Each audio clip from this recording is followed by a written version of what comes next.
Nobita, Doraemon, nakahanda na ang merienda nyo. Opo, Mami!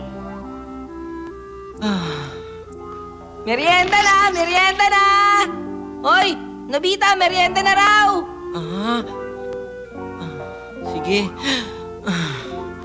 Alam ko na, wala kang gana magmerienda. Hoy, wala akong sinasabing ganyan. Kung ganon, di bumaba na tayo. Susunod ako.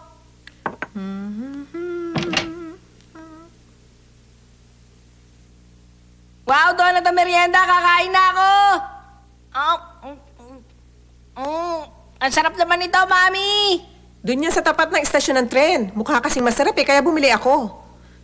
Oh, Nobita, bakit hindi ka pa kumakain? Paborito mo ang donut, hindi ba? Mamaya na lang po. Kung ayaw mong kainin yan, edi sa akin na lang. Ang takaw mo! Sinabi ko bang hindi ko kakainin? Nakikialam ka ng pagkain na may pagkain. Okay, ang sungit mo. Ewan ko sa'yo! Nakakainis!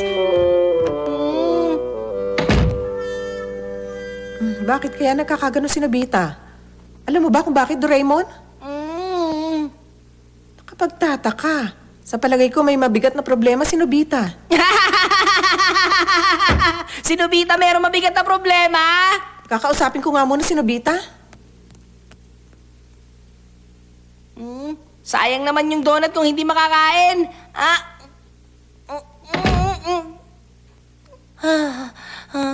Nakakainis, hindi ko maabot. Pero ano nga kaya ang problema ni Nobita? Ba't siya nagkakaganon? Ay, si Shuka! Hi, Nobita, bakit? Gusto mo ba maglaro tayong dalawa ngayon, ha? Ako, pasensya na. May usapan na kami ngayon ni Dikisugi na gagawa ng homework eh. Kung hindi yun ang problema niya, baka... May kasalanan ka sa akin! Salbahe ka talaga! Sinabihan mo rin ako ng sintonado! Matakaw at basagulero! Ang lakas mo manlait, ha? Wala akong sinasabing ganon! Huwag ka na magkaila! Narinig ka rin kanina ni Sineo! Hindi ka mapapalipos! Simula sa araw na to, may 10 suntok ka sa akin araw-araw! Hindi, palagi naman yung nangyayari sa kanya eh. Pero ano nga kayang dahilan?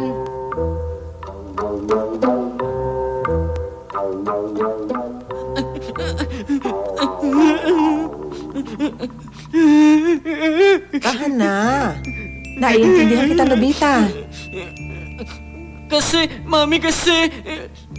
Sa halip na sinasarili mong problema, dapat sinasabi mo sa akin.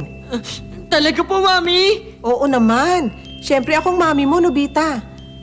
Dapat matuto ka na. Huwag mo na ulit yun uulitin, okay? Kung maayos na ang pakiramdam mo, pwede ka na magmerienda doon. Opo. Si Nobita, mamas boy pala. Naku, nakita mo pala ako umiiyak. Alam mo, ganun talaga minsan. Parang gusto mo maglambing sa mami mo. Madalas maingay si mami at sermon ng sermon, pero mami ko pa rin siya. Ganun ba talaga minsan ng mga bata? May iba ako, ano bang problema mo? Anong sinabi mo kay mami? Amin na lang kaya ni mami yun, labas ka na doon. Hindi na nga ako mangungulit.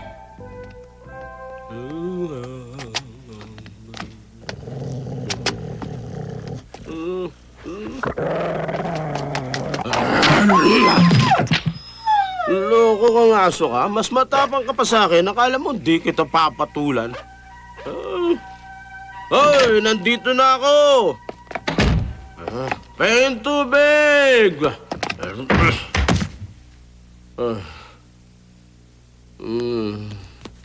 Aba, lasing na lasing ka pala. Tubig, pahingin tubig. Hoy, tumahimik ka nga dyan. Natutulog na sina Nobita at Doraemon. Walang pakialam. Huwag mo utusan.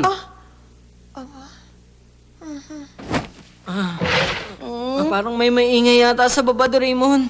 Tumayo ka nga dyan. Doon ka na sa kwarto natin. Tumahimik ka nga. Akong padre di pamilya sa bahay na to. Kaya huwag mo ako inuutusan. Diyan ka na nga. Bahala ka na sa buhay mo.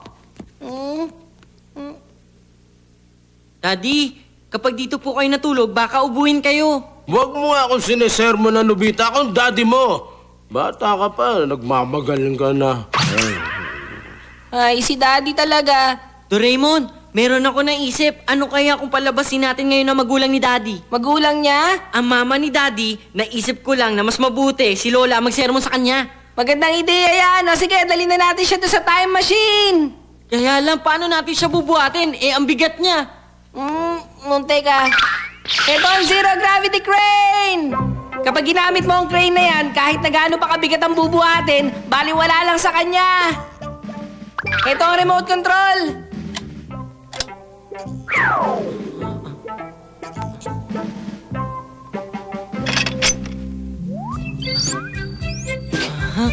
Sige, dito tayo. Diretso lang.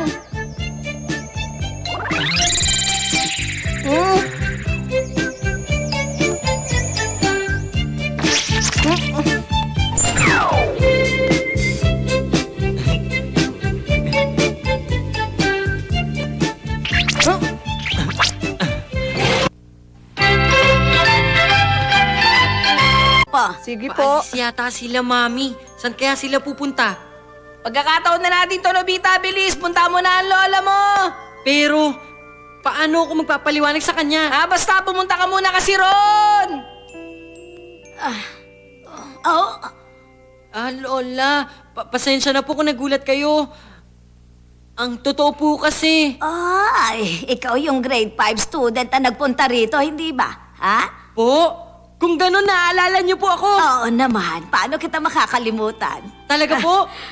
Lola! Ay, mabuti naman at nakabalik ka rito. Ay, ipapakiusap po sana ako, Lola. Ano? Manghihingi ka ng dagdag allowance? Hindi po, isinama po namin si Daddy, nasa itaas po siya. Si Nobisuke. Basta makipagkita po muna kayo sa kanya sa taas. Ay, nako. Lasing na lasing po siya, kaya wala po kami magawa. Pagalitan niyo po siya. Ay, sige. Akong bahala. Hoy! Hoy, Nobisuke! Gumising ka nga dyan. Ano ba? Bakit niyo ako inuutusan akong padre di pamilya dito? Ah! Huh?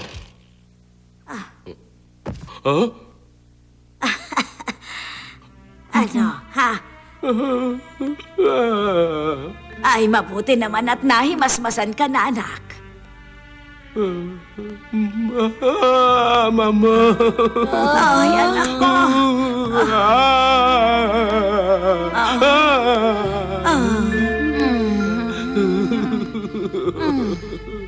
Ay, naku, tahan na. Oh.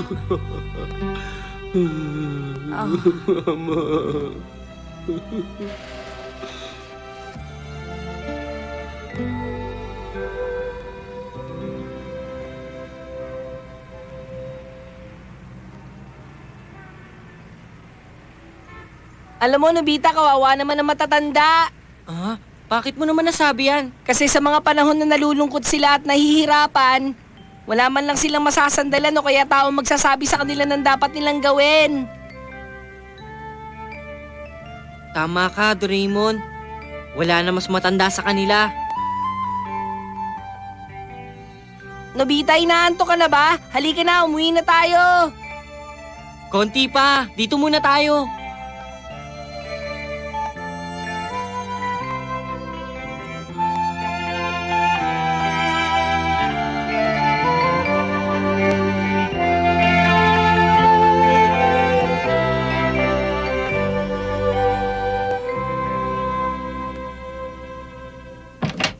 Good morning! Good morning. Handa ng almusal. Upo na kayo. O sige na, kain na. Opo. Kain na na! Honey, alam mo ba kagabi, napanaginipan kong mama ko. Ano? Napanaginipan mo siya? Oo, talagang parang totoong-totoo nga eh. Mula sa boses, mukha at pananamit, siyang siya talaga, naalala ko pa. Kayo rin, Doraemon, Nobita, nandun din kayo. Talaga po, Daddy. Napanaginipan mo si Mama? Naalala mo siya, no? Iyak nga raw ako ng iyak kay mama eh. Hindi ko raw napigilan ang sarili ko. Kapag naalala ko, nahihiya ako. Sa totoong buhay, pagtatawanan ako noon at sasabihin para akong bata.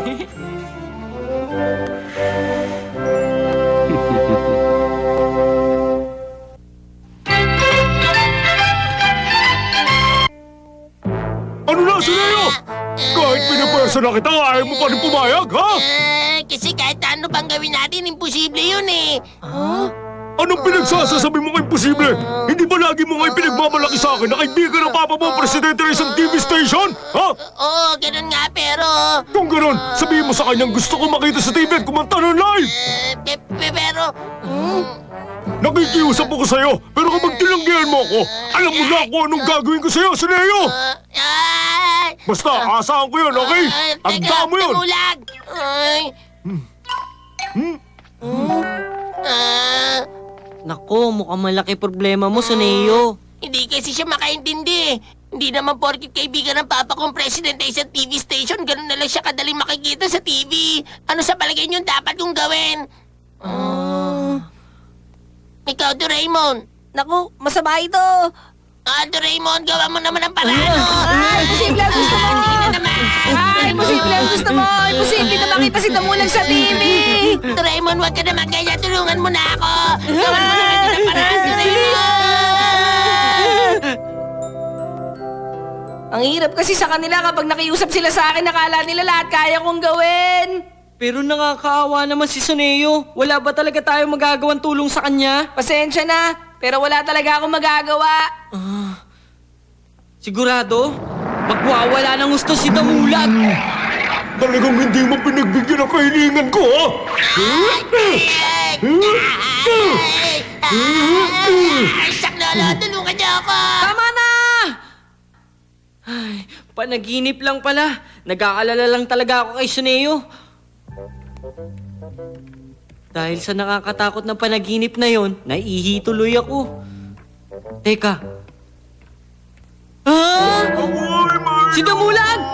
Lumipad sa langit, di ko na nakita. Gising ka pa? Naawa kasi ako kay Suneo, kaya nag-isip ako na magagawa ko para matulungan siya. Dito sa video clip, sinubukan ko ipatok ang mukha ni Damulag sa katawan ng singer, kaya lang parang Nabusog pa. hindi bagay. Kasi wala namang singer na kagaya ni Damulag na mataba at maiksi ang paa at kamay. Wala nang pag-asa.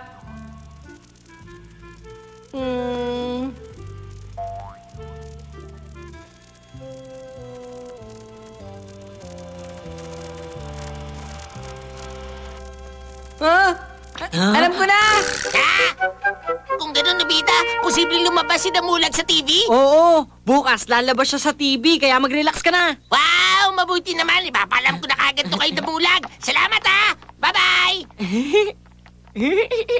Teka, totoo ba yan? Sigurado ka, ha? Dapat sa totoong TV yan, Suneo. Siyempre, doon sa gusto mong channel, magpapalabas sila ng 2-hour one-man show. Ayos! Sa wakas, matutupad na rin ang matagal ko ng pinapangarap. Ang makita ng mga tao sa TV. Ang sesay ako! Yay! Gusto ko, doon sa aking Bono Channel, alas 3 ang oras, okay? Sasabihin ko kagad yan kay Doraemon, Damulag. Ay, good luck. Bukas ang alas 3, buksan niyo ang TV sa aking Bono Channel. May palabas ako ron. Teka, hindi ba white show ang palabas sa oras na yon? Siguradong gagawa ng paraan yun ni Doraemon. Yay! Sisikat na rin ako! Makikita na ako ng mga tao sa TV! Hindi ako pwedeng pumalpak bukas! Kailangan gawin kong napakaganda ang palabas kong yon! Hello, Doraemon! Gusto ko nga pala ng magarbong set at first class na banda para sa palabas ko bukas. Maliwanag? Okay, ako nang bahala sa bagay na yun, Damulag. Basta galingan mo lang ang pagkanta mo, ha? Bye! Hoy Doraemon, alam mo bang ginagawa mo, ha? Oo, akong bahala.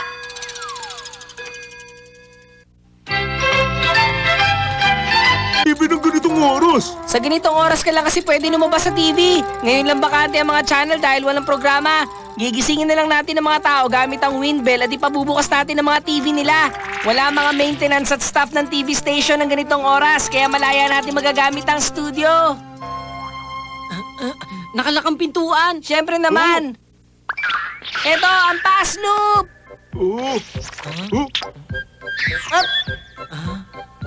Ay, ang ganda naman dito! Parang maze pala ang loob ng TV station na to.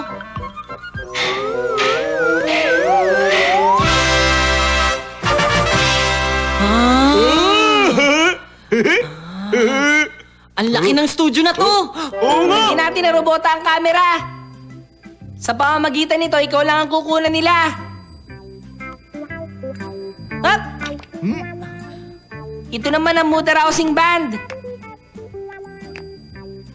Ito ang kukuha sa damdamin at atensyon ng mga manonood para panoorin ka. Ito naman ang tinatawag na dress-up camera. Huh? Ay, ayoko nito! Palitan mo! Sorry, nagkamali ako. Yay! Gamit to, magiging solid ang set. Switch on!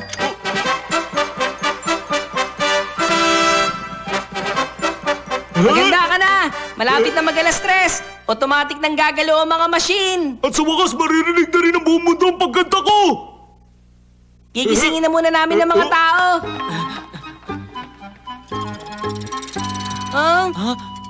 Teka, bakit ganon? Nawawala ang windbell! Kapag wala yun, hindi natin magigising ang mga tao! Anong gagawin natin, Doraemon? Sasaktan tayo ni Damulag. Mabuti na rin siguro yun. Okay lang naman siguro yun, basta wag na lang natin ipalam kay Damulag. At saka kapag wala nakapanood sa kanya, di wala rin magagalit. Oo nga, no? Pero dapat bukas sabihan mo mga kaklase mo na kapag nagtanong sa kanila si Damulag, sabihin nila magaling siya o di kaya bumilib sila sa kanya. Ikaw talaga, Doraemon. Sigurado masaya na yung si Damulag kasi nakakanta na siya sa TV station. Magsasawa siya ngayon sa pagkanta doon. Ang hindi niya lang alam, walang nanonood sa kanya.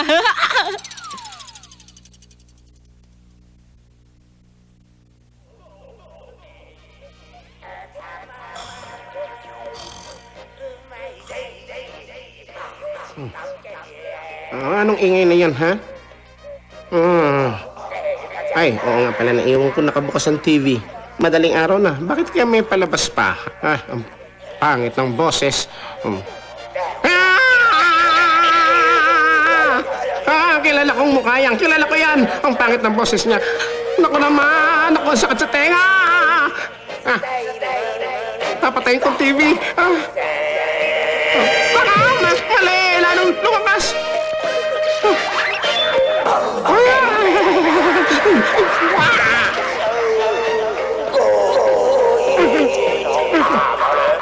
Ano ba nangyayari?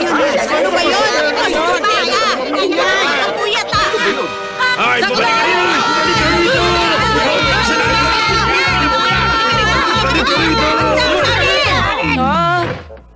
Doraemon! Tulungan mo, Doraemon! Ano ba nangyayari? Itago mo ako! Sige na! Nagwawala ang mga tao, Doraemon, dahil sa paglabas sa TV ni Damulag ng ospital si Sarah! Ano? May mga tao nakapanood? Oo, nasa labas sila!